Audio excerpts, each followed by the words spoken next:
There are so many things that I really like about your book. But the overall thing that I like is that holistic approach that you take. And as I was thinking about um, what those components are, you kind of went through them in what you were just talking about. You know, that your approach to this book is you talk about self, you talk about something that happened in your past, whether it was to you or those that you love. Then you ask your reader or your listener to hold up a mirror and look at themselves. And then you reinforce the point that you're making through a spiritual concept, but then also a physiological concept, what's happening within your body um, physically. And it brings together a full package of being able to go on that journey for you and start to understand the art of forgiveness. It's so well done. Why do you think the book is doing very well in all of its formats? I've watched your numbers. um, You have? I you know Well, good. I got it. I'm You know, glad looking. because let me. I will tell you that this journey and now we have my 6-year-old grandson that's living with us full time, and you know, I've always said kids in school, if parents are not working with them, because I believe it feels like I'm homeschooling. So I have that also. So I haven't looked at the numbers, Scott. Why do you think your book, of all the books that are out there, why is your book resonating so well with your listeners and your readers? Because it resonates with me when I was reading it for you. And we had some times that I had to go back over and redo things. And early on, when I was writing, someone else who had authored said to me, "You're going to get tired of reading your book." Even the times that I had to reread it when we were copy editing, I humbly admit I never got tired of reading it because it, there's so many moments that I know that the Holy Spirit was writing and revealing and not me. And that's the only answer that I can give you is this is so needed. I gave a talk, and then the title of the talk was Forgiveness, Don't Leave Earth Without It. When our souls can be injured by the actions of others because we allow it, um, then it's over. The game is won. They've won because you've put yourself into a spiritual. You put yourself in spiritual, physical, and mental decay. And my prayer is that everybody who picks up this book will be able to experience the release. I've even thought, you know, if I did workshops at the Mayo Clinic, at MD Anderson, other cancer treatment facilities, and people actually got this, I mean, isn't that like, wouldn't that be just, if they really got it, don't just read the words. If they really get it, I I just know that it's not going to lie to you. There is peace and healing through forgiveness, because that's what I say, through THRU, like going through a drive-through. You got to go through this forgiveness work. You have to go through the forgiveness work because look what we're leaving on the table of life, the deliciousness on the table of life by carrying something that you don't need to carry because you can't change a fly from being a fly. It's above your pay grade. Right. And you didn't come here to change flies. You came here to enjoy all that was set for you. Yet we don't get enough teaching in any religion, I don't believe. Otherwise, the world wouldn't be in the shape that it's in to completely understand this spiritual journey of let me focus on what I came here to do. And part of that, I'm also a yoga instructor. And I include yoga postures in every chapter. I include drawings that I did because unforgiveness blocks your gifts. When I wrote that, and I was like, so what is it that I can do? What is it that I'm leaving on the table of life because I'm carrying unforgiveness? And the fact that the artist that came forth, the art, um, and I don't know what else is next. I'm 63 years old.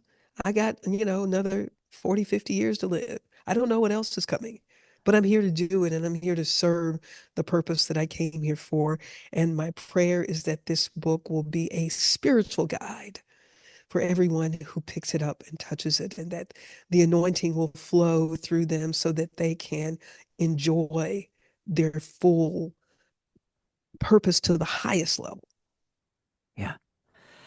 Yeah. It's and listening to you talk about your book, having read your book, having listened to the audio book as I have, um, another one of the things that I love about it is that you write exactly like you speak. So I people do. that are listening to you today, this is exactly your if you buy the book in its digital format or a paper format, you're going to hear this voice in your head of Pamela D. Marshall as she's writing to you.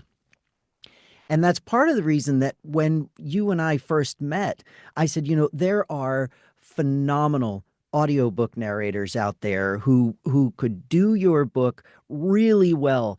But Pamela, there is nobody on this planet, present or past, who could do the justice to your audiobook that you could do by narrating it yourself.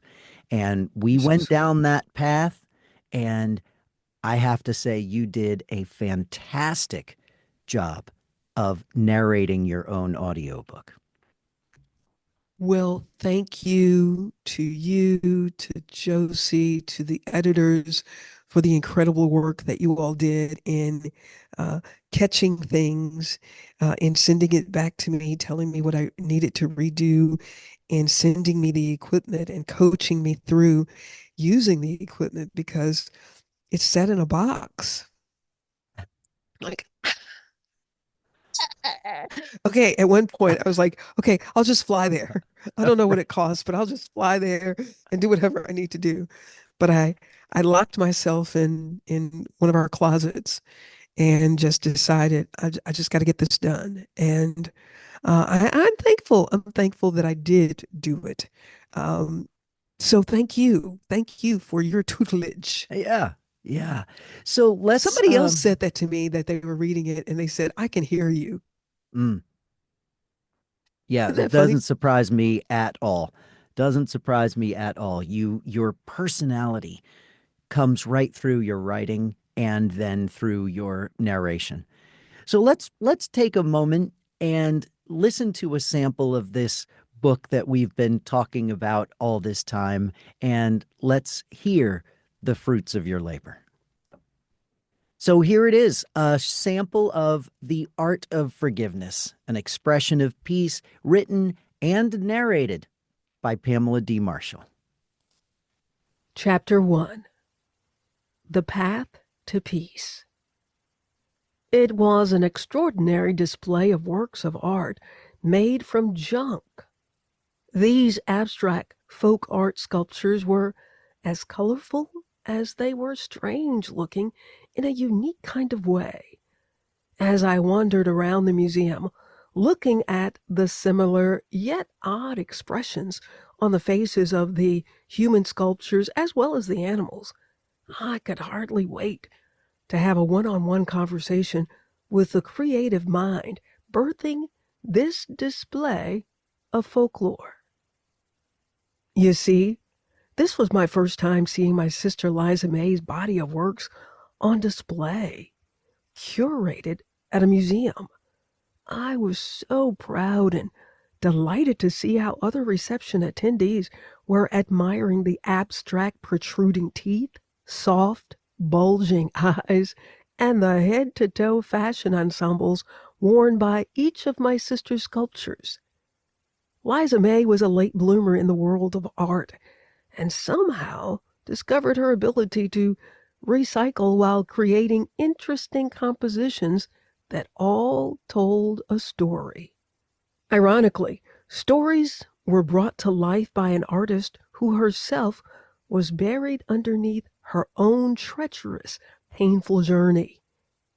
Deep down, there was pain in the pit of her soul that almost suffocated her purpose and her gift to make people smile. Liza May is a true Southern name. Liza was my mother's first name, and May was my maternal grandmother's middle name. My sister's preference was for us to call her Liza. But you know family. We still called her Liza May because that's what Ma called her. Liza and I are in two different generations of the 13 Wesley children. She is the third eldest, and I am the third youngest. But I grew up hearing my mother tell of the horrific days, weeks, months, and years after Liza got sick with the polio virus. The polio virus of the 1940s and 1950s annually killed thousands of Americans. Each year, it also left tens of thousands of others crippled, many confined to wheelchairs, and others living a limited life in an iron lung. My sister lost the use of her arms and legs. She became a quadriplegic. When she was 4 years old, Liza snuck outside to play with her childhood friend next door. Ma, that's what we called our mother, had told her not to visit next door because the neighbor boy was sick. But Liza was a determined little girl who just wanted to play with her friend. At any other time, it wouldn't have mattered. But this was at the height of the polio epidemic, and Liza's playmate was sick with the virus. His family was under quarantine. I can only imagine the distress it caused Ma when she found Liza next door inside the quarantine house. Liza got a spanking for her disobedience, but the real consequences were much more severe. Liza soon fell ill, and her little body became consumed with an extremely high fever. My parents feared she would die. My Uncle Buck, my mother's youngest brother, recalled a visit to our home when Liza was sick. He said her fever was so hot that you could smell the sickness in the air when you entered her bedroom. Uncle Buck remembered seeing her lifeless little body in the bed, her eyes bulging out of her head, suffering without the aid of any medication.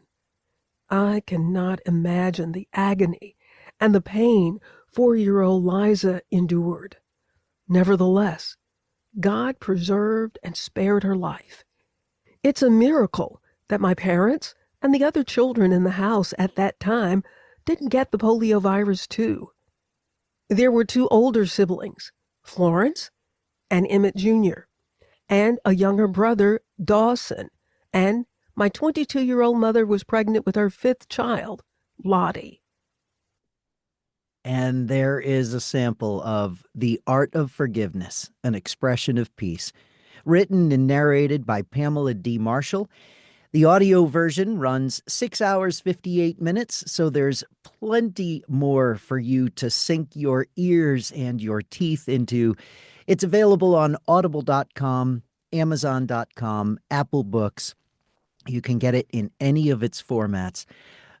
Pamela, listening to the sample again, I'm just struck with your natural ability to communicate. You read, you write like you speak, and you speak in such a way in that audiobook that there were times I almost forgot that you were reading from the manuscript. you and your presence come through those speakers. Whether it's listening to the audiobook.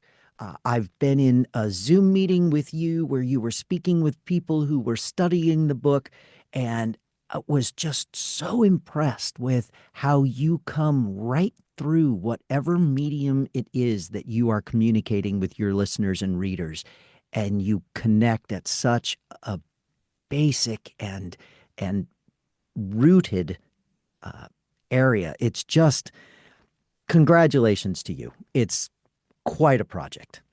Well, I feel like Michael Jordan in one of the games, one of the iconic shots that he made in a game. I don't even know what the game was, but he shoots the shot, and I don't know if he's beyond the halfway court mark, but he shoots it, and it's nothing but nets, and he's like, I don't know how it happened either.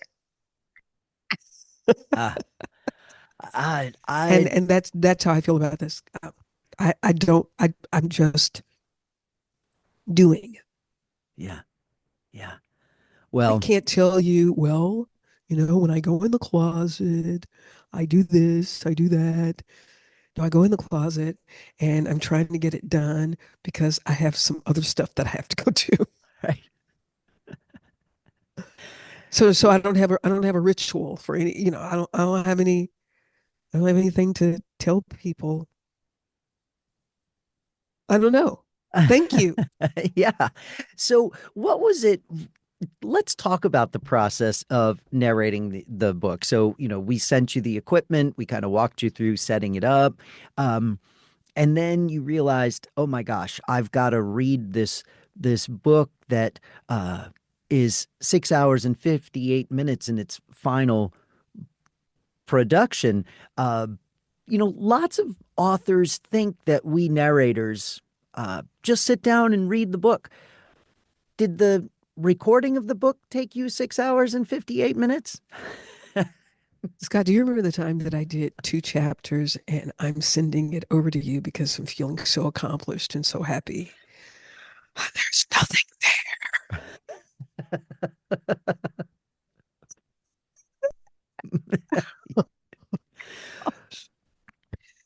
Yeah, that was and it's so there's nothing you can do except do it again. Right. Yeah. And it's thank you for holding my hand in this. I mean, you could have just said, "Look, I don't have time for all this. We'll get somebody to do it, and we'll send you a bill." So I thank you and your team, your wife and your team, for shepherding me through this process. Um, so the reading of it, um, initially it does feel like whoa, but you just do it one word, one page at a time, and you just move through it, and it's your words. And even if I was reading for somebody else, and I think that's also part of one of my gifts is to be able to hear other people, even if I'm not heard them. I can feel um, people when I'm reading their works, which is why I don't read scary stuff. I don't read horror anything because I maybe I'm an empath, whatever that is that they call it, but I don't read that kind of stuff because I feel it too much. So it was initially, of course, anything that you don't know how to do is going to feel like, but then we got through it and it's done Yeah. and you just heard it. Right. Right. Kudos, great job. You guys did a great job it too.